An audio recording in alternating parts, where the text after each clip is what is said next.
எதையும் எதிர்பார்க்க தியாகம் நீ.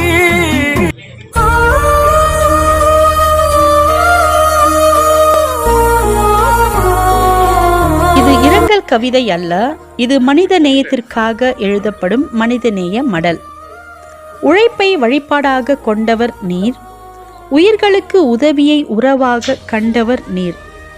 வெயிலும் மழையும் பாராமல் வெற்றியின் பாதை செதுக்கிய உழைப்பின் உருவம் நீர்.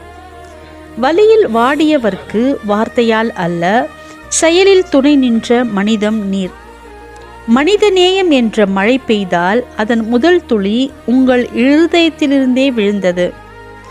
பசித்தோர்க்கு அன்னம், பாதிக்கப்பட்டோருக்கு ஆறுதல் பாதை, தெரியாதோர்க்கு வழிகாட்டி, அந்த ஒளிவிளக்காய் நீர் எங்கள் மத்தியில் வாழ்ந்தீர். இன்று உடல் மறைந்தாலும் உங்கள் உழைப்பின் சுவடுகள் அழியாது. உங்கள் நற்பெயர் நற்பணி நெஞ்சங்களில் நிலைத்த நித்திய தீபமாகும். உழைத்தவர் உறங்கலாம், ஆனால் அவர் விதைத்த மனிதநேயம் என்றும் விழித்திருக்கும். அன்புமிகு திரு ஆனந்தராஜ் அவர்களின் பிரிவால் துயருற்ற குடும்பத்தாருக்கு எங்கள் ஆழ்ந்த இரங்கலும் மனமார்ந்த அனுதாபங்களும். அவரது ஆன்மா சாந்தி அடைய பிரார்த்திக்கிறோம்.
ஒருவருடைய படசிறப்பு நிகழ்ச்சியினுடைய அடையாளம்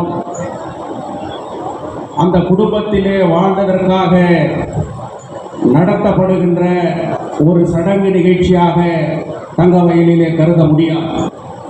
100 ஆண்டுகளுக்கு மேலாக கோலார் தங்கவயலில் இப்படிப்பட்ட படசிறப்பு நிகழ்ச்சிகள் காலத்திற்கு ஏற்றாற் போல மறைந்தவர்களுடைய வாழ்க்கையை கோடிட்டு காட்டுகின்ற ஒரு நிகழ்ச்சிகள் நடந்த வரலாறு தங்கவயலில் உண்டு. மறைந்தவரை உயர்ந்த நிலையிலே கடவுளுக்கு நிகராக அந்த குடும்பத்தார், அந்த உற்றார் உறவினர்கள் கடைசி மூச்சு வரை நினைவு கொள்ளுகின்ற ஒரு நிகழ்வு கோலார் தங்கவயலை விட்டு வேறு எங்கும் நடந்த ஒரு சரித்திரம் இருக்கார். பேசுகின்றவர்கள் குறைவாக இருந்தாலும் கூட பேசுகின்ற கருத்துக்கள், பேசியவர்களுடைய கருத்துக்களை பார்க்கின்ற போது ஐயா அவர்களுடைய அந்த வாழ்க்கை, ஐயா வாழ்ந்த அந்த வாழ்க்கை, அவர் வழிகாட்டிய அந்த குடும்பத்தினுடைய சூழ்நிலை, அவர் வாழ்ந்த அந்த பகுதிக்கு ஆற்றிய சூழ்நிலைகளை எல்லாம் இங்கே எடுத்து சொன்னார்கள். இங்கே அண்ணன் கலையரசன் அவர்களிடம் நான் பேசிக் கொண்டிருந்த போது திராவிட முன்னேற்ற கழகத்தினுடைய மாநாடுகள் நடந்தபோது திராவிட முன்னேற்ற கழகத்தினுடைய கொடிகள், அந்த நிகழ்ச்சிகள் எங்கு நடந்தாலும், கோலார் தங்கவயலில் மட்டுமல்ல, அது எங்கே தமிழகத்திலே நடந்தாலும் கூட நானும் அவரும் இருவரும் சேர்ந்து எல்லா வேலைகளையும் விட்டுவிட்டு அந்த திமுக நிகழ்ச்சிக்கு நாங்கள் பங்கேற்போம் என்பதை அவர் உற்சாகமாக சொன்னார். இன்னொரு ஆச்சரியமான ஒரு நிகழ்வை அவர் எனக்கு சொன்னார். இந்த குடும்பத்திலே 108 பேர பிள்ளைகள் இருக்கின்ற ஒரு குடும்பம். அந்த 108 பேர பிள்ளைகளை பார்த்து மகிழ்ந்து மறைந்தவர்தான் ஆனந்தராஜ் அவர்கள் என்று சொன்ன ஒரு நிகழ்வை கூட நான் கண்டேன். எப்பவுமே நீதான் என்னோட ஆவி. எத்தனை குடும்பத்திலே இப்படிப்பட்ட ஒரு நிகழ்வுகள் நடக்கும் என்பதை நாம் எண்ணி பார்க்க வேண்டும். நான் இங்கே பேசுவதற்கு காரணமாக இருந்த இந்த குடும்பத்தை சார்ந்த குமரேசன், நான் பேசுவதற்கு காரணமாக இருந்த இந்த குடும்பத்தை சார்ந்த அவருடைய மகன் ஓம் பிரகாஷ், இவர்கள் இருவரையும் நான் ஒப்பிட்டு பேச வேண்டும் என்று சொன்னால், இன்றைக்கு தங்கவயலில் நாங்கள் அமைத்துக் கொண்டிருக்கிற அந்த தங்கவயல் பாதுகாப்பு ஐக்கிய முன்னணியினுடைய ஒரு அங்கமாக இருப்பவர் எங்களுடைய குமரேசன். பிஎம்எல் கான்ட்ராக்ட் தொழிலாளர்களுடைய அந்த வீரம் செறிந்த போராட்டம் முடிவு ஏதாவது இருக்கலாம், ஆனால் அந்த போராட்டத்தை நாம் என்றும் எண்ணி பார்க்க வேண்டும். அந்த போராட்டம் நடந்தபோது அந்த தொழிலாளர்கள் மத்தியிலே அந்த தொழிலாளர்களுடைய பிரச்சனையை அந்த அவர் வேலை செய்கின்ற சகாக்கள் தோழர்களோடு வீரமாக, விவேகமாக, உற்சாகமாக அந்த போராட்டத்திலே நின்ற ஒரு தளபதிகளில் ஒருவர் தான் ஓம் பிரகாஷ் என்பதை கூட யாரும் மறுக்க முடியாது. அப்படிப்பட்டவர்கள் வாழ்ந்த ஒரு குடும்பம். இதற்கு ஒரு அடையாளத்தை நாம் எண்ணி பார்க்க வேண்டும். தந்தைக்கு நிகரானவர் யாரும் இல்லை என்று யாராவது இருக்கிறார்களா என்று என்னிடம் கேட்டால், தந்தைக்கு நிகரானவர் யாரும் இல்லை என்ற வார்த்தை தான் என் வாயிலே வரும். இந்த தந்தை என்று சொல்லுகின்ற போது அந்த தந்தை தன்னுடைய கஷ்டத்தை வெளியே காட்டிக் கொள்ள மாட்டார். அந்த குடும்பத்தினுடைய பாரத்தை சுமக்குகின்ற போது அதனுடைய வலியை அவர் வெளிப்படுத்த மாட்டார். தாயை பற்றி நாம் அவ்வளவு உயர்வாக நினைப்போம், ஆனாலும் கூட உணர்ச்சி வசப்பட்டு பாசத்தின் அடிப்படையிலே தன் தாய் சில நேரத்திலே தான் பட்ட கஷ்டங்களை கூட வெளியே சொல்லிவிடுவார். ஆனால் தந்தை என்கின்ற போது உண்மையான ஒரு குடும்பத்தின் மீது அக்கறை கொண்டவர், தன்னுடைய பிள்ளைகள் மீது அக்கறை கொண்டவர், தன்னுடைய குடும்பத்தின் மீது அக்கறை கொண்டவர், ஒரு சமூகத்தின் மீது அக்கறை கொண்ட ஒரு தகப்பன் தன்னுடைய கஷ்டத்தை மட்டும், தன்னுடைய உழைப்பை மட்டும் வெளியே சொல்லிவிட மாட்டார். அன்புள்ள அப்பா அப்பா, யாருமே உன் போல் இல்லை மண்ணேலே. 83 ஆண்டுகள் அவர் வாழ்ந்திருக்கிறார். அந்த வாழ்க்கைக்கு ஒரு அர்த்தம் இருக்கிறது, அந்த வாழ்க்கைக்கு ஒரு வரலாறு இருக்கிறது என்பதை இளம் தலைமுறை புரிந்து கொண்டு அடுத்து அப்படிப்பட்டு வாழ்ந்து காட்ட வேண்டும் என்பதற்காக நடத்தப்படுகின்ற நிகழ்ச்சி தான் இந்த படத்திறப்பு நிகழ்ச்சியை தவிர இது ஒரு சாங்கியம் அல்ல, சடங்கல்ல. வாழ்ந்தவனை பற்றி வாழ வேண்டியவன் தெரிந்து கொள்வதற்காக நடத்துகின்ற ஒரு முற்போக்கு சிந்தனை கொண்ட ஒரு கோலார் தங்கவயல் நடத்தப்படுகின்ற நிகழ்ச்சி தான் என்று கூறி இவ்வளவு பேசுவதற்காக எனக்கு வாய்ப்பு கொடுத்தமைக்கு, என்னையும் மதித்து இந்த தலைமை பொறுப்பை ஏற்று இந்த நிகழ்ச்சியை நடத்தி கொடுத்தமைக்காக வாய்ப்பு கொடுத்த இந்த குடும்பத்தாருக்கு நன்றி. எப்பவுமே நீதான் என்னோட ஆவி. பாசத்துக்காக வந்திருக்கும் அனைத்து கட்சி தலைவர்கள் அவர்களே மற்றும் ஆனந்தராஜப்பாவை இழந்து மிகவும் துயரத்திலும் துன்பத்திலும் இருக்கும் குடும்பத்தார், உற்றார் உறவினர் மற்றும் நண்பர்கள் அனைவருக்கும் என் முதற்கண் வணக்கத்தையும் என் ஆறுதலையும் கேட்டுக்கொண்டு, அப்பாவுடைய இழப்பு உங்களுக்கு குடும்பத்தாருக்கு மட்டுமல்ல, அந்த ஸ்விம்மிங் பார்க் லைனுக்கே தான். ஏன்னு சொன்னால் அவர் அந்த ஏரியா முன்னேற்றத்துக்காக மிகவும் இரவும் பகலும் என்ன சொன்னால், அந்த அண்ணன் சொன்னார் எல்லா லைட்டெல்லாம் வந்து ஆஃப் பண்ணுவார். அது உண்மை, அதை நானே பார்த்துக்கிறேன். அங்கே நடக்கிற ஒரு விஷயத்த கேட்டு என்னை அணுகி அவர் எல்லா வேலையும் பெற்றுக்கொள்வார். அது ஏரியாக்காக தான், சொந்தத்துக்காக இல்லை. அவருடைய ஆன்மா மற்றும் அவருடைய ஆசை என்றும் நம்முடனே இருக்கும், வட்டாரத்தினருக்கும் குடும்பத்தாருடனே இருக்கும். எனக்கு வாய்ப்பு அளித்த குடும்பத்தாருக்கும் மற்றும் இங்கே வந்திருக்கும் அனைவருக்கும் பெரியவர்களுக்கும் நன்றி தெரிவித்துள்ளேன். நீதாம்பாய வாழ்க்கையோட ஆதாரம். அண்ணனை பற்றி பேசணும்னு சொன்னாங்க, கொடுக்குற 2 நிமிஷம் வந்து 10 நிமிஷம் நான் வேணான்னு சொல்லிட்டேன். ஏன்னா அது போதாது. இங்கே பேசுனதுனால மிக அருமையாக பேசுனாங்க. நம்முடைய செக்ரட்டரி சார் அவருடைய குடும்பத்தை பற்றி இங்கே பேசுனதெல்லாம் ரொம்ப அருமையாக பேசுனாங்க. நம்ம ஜோதி பேசுகிறோம் நல்லா பேசுனாங்க. ஏன் சொன்னாங்க, இது வந்து சிறப்பு வாய்ந்த குடும்பம். இந்த கூட்டமும் சிறப்பு வாய்ந்திருக்காங்க. அவர் வாழ்ந்த வாழ்க்கை சிறப்பு தான். நம்ம சொந்தர் அவர்கள் சொல்லும்போது அவர் பகுதியில் சொன்னார். அதுபோல ஒவ்வொருத்தரும் வந்து அவர் வாழும்போது எந்தெந்த கோணத்தில் வாழ்ந்தாரு, எந்தெந்த முறையில் வந்து அவர் நடந்து கொண்டவர் வந்து மிக அருமையாக சொன்னாங்க. அது வந்து ஒரு நல்ல மனிதருக்கு ஒரு எடுத்துக்காட்டு, ஒரு சான்று. ஏன்னு சொன்னால் நல்லதொரு குடும்பம் பல்கலைக்கழகம் அப்படின்னு சொல்லுவாங்க. அப்படி பார்க்கும்போது ஐயா நாதமணி பருவத்தம்மன் அவங்க வந்து பெரியவங்க, அவங்களுடைய பிள்ளைகள் பல்கலைக்கழகம் சொன்னாங்க. அண்ணன் கோபனன் வந்து போட்டோகிராஃபர் சொன்னாங்க. வெங்கடேசன் வந்து பிரிண்டிங் பிரஸ் சொன்னாங்க. நம்ம அண்ணன் வந்து பேரவன் சொன்னாங்க. அண்ணன் நடராஜன் எல்லாம் சொல்லுவான்னு சொன்னாங்க. எல்லாம் சொல்லுவோம். அவர் வந்து சிறந்த டிரைவர், ஆன்மீகவாதி, சிறப்பு வாய்ந்தவர். அப்படிப்பட்ட அண்ணன் வந்து நம்முடைய இல்லை. தன் சகோதரர் ஓம் பிரகாஷ் குமரேஷ் சகோதரர் வந்து என் கூட வயசு வித்தியாசம் தானே சரி, அருமையாக பழகுவாங்க. நல்ல பிள்ளைங்க. அண்ணனுக்கு தகுந்த மாதிரி அவங்க வந்து இந்த பகுதியிலாகட்டும் இந்த ஊரிலாகட்டும் நல்ல பேர் எடுத்து நல்ல முறையை வாழ்வாங்க. ஆகவே அவர்கள் அண்ணனை புரிந்து இந்த நேரத்தில் வந்து அவங்களுக்கும் குடும்பத்தாருக்கும் என்னுடைய ஆழ்ந்த இடங்களை தெரிவித்துக் கொள்கிறேன். நன்றி, வணக்கம். எதையும் எதிர்பார்க்க தியாகம் நீ.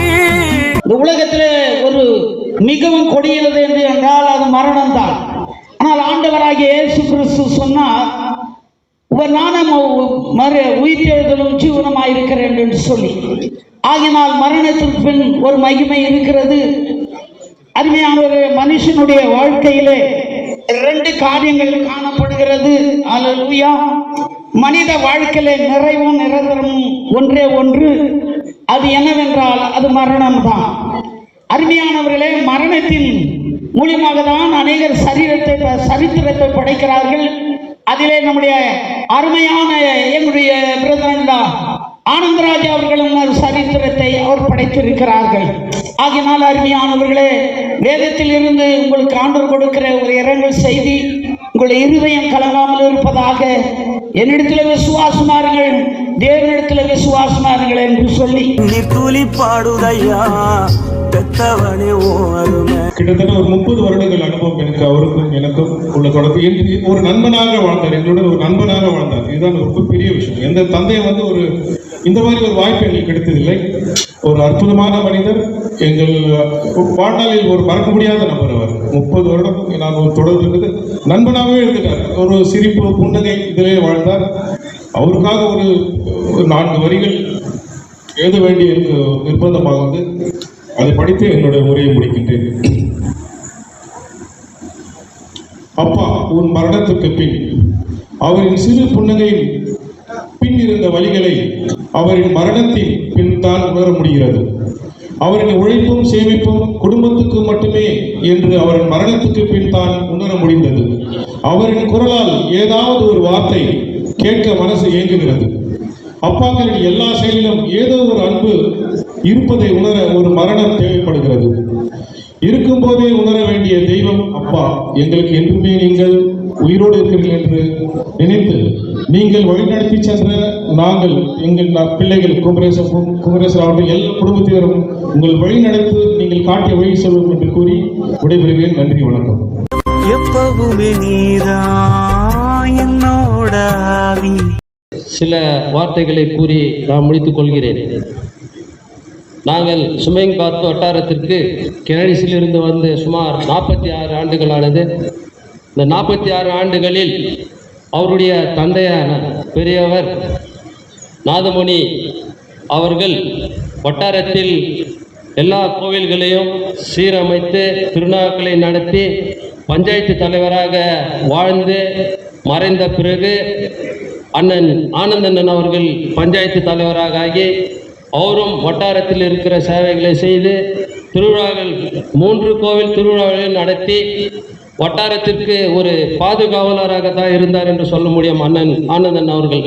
பட் அவர் இருந்தவர்களும் வட்டாரத்துக்கு எங்களுக்கு ஒரு பாதுகாவலராக தான் இருந்தார் என்று இந்த நேரத்தில் கூறிக்கொண்டு மறைந்த பெரியவர் அவர்களுக்கு என்னுடைய ஆழ்ந்த அஞ்சலியை செலுத்திக் கொண்டு குடும்பத்தாருக்கு ஆறுதல் கூறிக்கொண்டு தயவு செய்து அவர் மறைந்த பிறகு குமரேஷ் ஆகட்டும், ஓம் ஆகட்டும், மற்றவர் அனைவரும் அவர் என்ன நினைத்தாரோ அதை பேரப்புள்ளிகள் எப்படி பேணி காத்தாரோ அதே மாதிரி அனைவரும் அவர்களை பார்த்துக்கொள்ள வேண்டும் என்று கேட்டுக்கொண்டு முடித்துக் கொள்கிறேன். எதையும் உனக்காக சுலுவா செஞ்சிடுவேன். இந்த நிகழ்ச்சியில்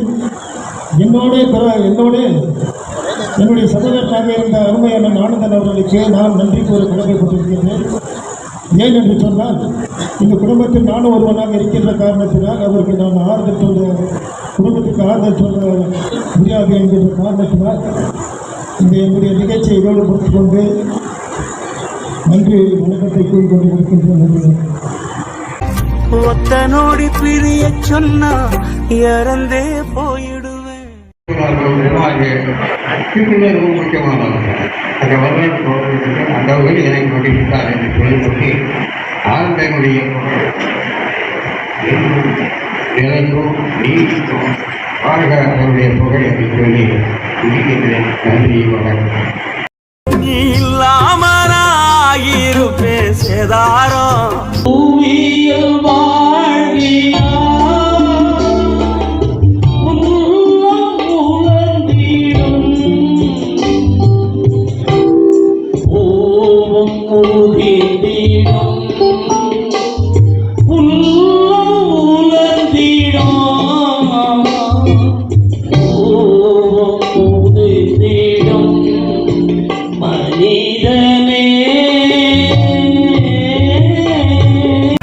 நீதாம்பாய வாழ்க்கையோட ஆதாரம்.